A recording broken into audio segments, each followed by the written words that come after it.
You're watching Mirror 7 News. Stay informed, stay ahead for more news. So the showdown between number 4 Georgia and number 23 Georgia Tech turned into one of those classic rivalry week games where almost nothing comes easy. But it wasn't a flashy offensive shootout, and it definitely wasn't the kind of game where highlights come flying every minute. Instead, what unfolded at Mercedes-Benz Stadium felt more like an old-school defensive slugfest, the kind where every yard is fought for and every mistake could flip everything. Georgia managed to pull out a 16-9 win, but the way it happened kept everyone on edge until the final second. Both teams were pushed into a grind from the start. Neither offense even reached 260 total yards, which tells you exactly how tight things were.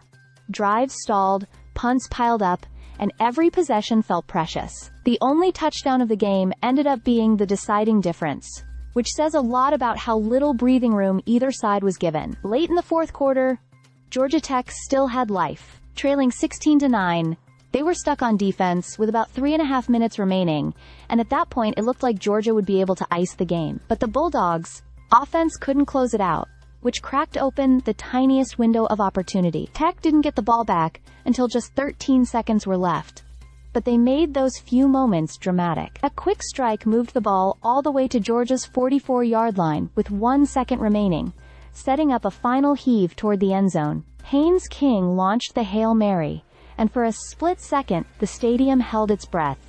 Then it was swatted down, ending the rally attempt on the spot. With that, Georgia secured its 4th win over a top 25 opponent this season, more than anyone else in the FBS. That's a resume booster at exactly the right time, especially with their college football playoff hopes still very much alive. Now, though, the Bulldogs shift from playing to waiting. Their path to the SEC championship isn't in their control, so the outcomes of the Alabama and Texas A&M games will decide whether Georgia gets another shot on the conference stage. For Georgia Tech, it was another reminder of how narrow the margins are in rivalry games. Their defense held strong, their effort never slipped, and they stayed within striking distance all night. But in the end, one final miracle throw was all they had left, and Georgia made sure it wasn't completed. It wasn't pretty, it wasn't explosive, but it was rivalry football in its rawest form, and Georgia walked away surviving exactly the kind of gritty test that defines November.